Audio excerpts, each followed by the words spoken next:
Isang pinagpalang araw sa inyong lahat. Tayo po'y magninilay sa salita ng Diyos, ang pinagmumulan ng awa at tawa ng ating buhay, ang salitawa.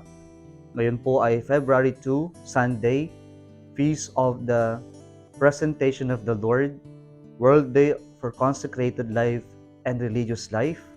It is also the Pro-Life Sunday and a day of prayer and awareness against human trafficking. Mga kapatid, huwag po nating kakalimutang magdasal at magsimba. Sa panahon natin ngayon, nais natin yung mga bagay ay mabilisan. Nakakalungkot po na appealing sa atin ngayon yung mga mabilisan gaya ng fast food chain o kaya naman po yung mga deliveries na lamang po gaya ng Lazada, ng Shopee, o yung mga online po na ordering na i-deliver na lang po sa ating doorsteps. O kaya naman po, nais natin yung mga mabilisang kasagutan na tila ba hindi na tayo marunong maghintay, hindi na tayo marunong magpasensya. Ang paghihintay sa panahon natin ngayon ay tila nagiging kalbaryo.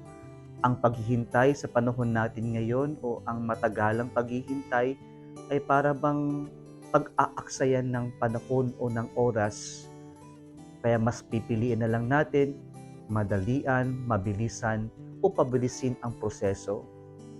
Mga kapatid, ngayon pong pinagdiriwang natin ang kapistahan ng Presentation of the Lord, pinapaalalahanan sa atin ang kahalagahan ng pagpapasensya, ng paghihintay. Ang taong naghihintay ay taong marunong umasa. Kapag po naghihintay tayo, hindi naman tayo naghihintay sa kawalan o hindi naman tayo maghihintay sa alam natin na walang mangyayari. Kapag naghihintay tayo, ibig sabihin po nun tayo'y umaasa. At ito po yung ipinakita nila Simeon at Ana sa ating ebanghelyo ngayong linggong ito. Sila ay naghintay. At yung paghihintay nila hindi mabilisan. Ilang taon silang naghintay sa pagdating o masulyapan man lamang nila mahawakan ang Misaya. Mga kapatid, kapag pa tayong naghihintay, mayroon tayong pag-asa, tayo'y umaasa. At gaya nila Ana at Simeon, sila'y umasa at yung kanilang pag-asa sa Diyos, sa pangako ng Diyos ay dumating at hindi sila napaasa. Kaya po kapag tayo din ay umaasa, ibig sabihin dun nun, tayo nagtitiwala. Nagtitiwala tayo na darating sa tamang panahon, sa tamang pagkakataon, sa tamang oras na ipagkakaloob ng Diyos yung ating mga inaasahan, yung mga ating pinagdarasal sa buhay natin. Hindi po madali ang maghintay. Pinapaalala po sa ating unang pagbasa ngayon mula kay Propeta Malakay na sa ating paghihintay, sa ating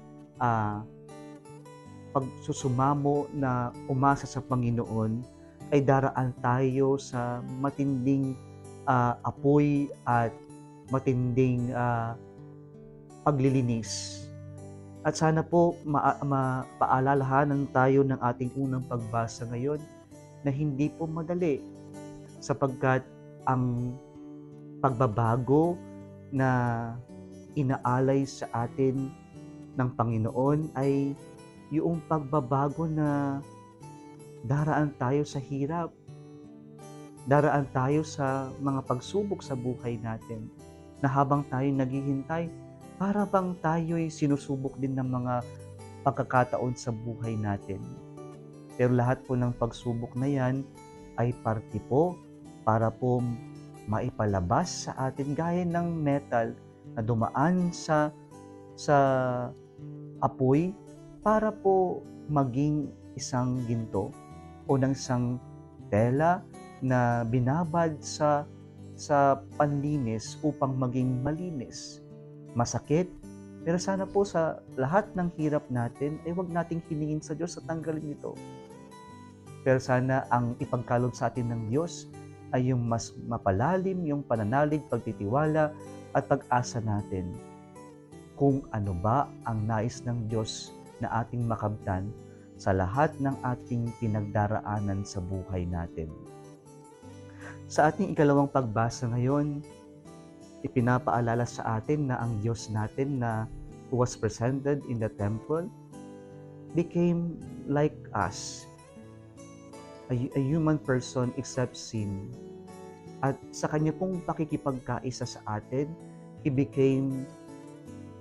took that role as a high priest who offered himself once and for all. He is both the offerer and the offering. And so, God is telling us that our Lord who was presented in the temple became present. He became like us in all things except sin. He joined us. He becomes present with us. And then by being present with us, He also became a present, a sacrifice, an atonement for our sins. He became a gift of the Father to all of us, His beloved children. Kaya po sana ang challenge sa atin ngayon is also let us become present. Let us become available to other people.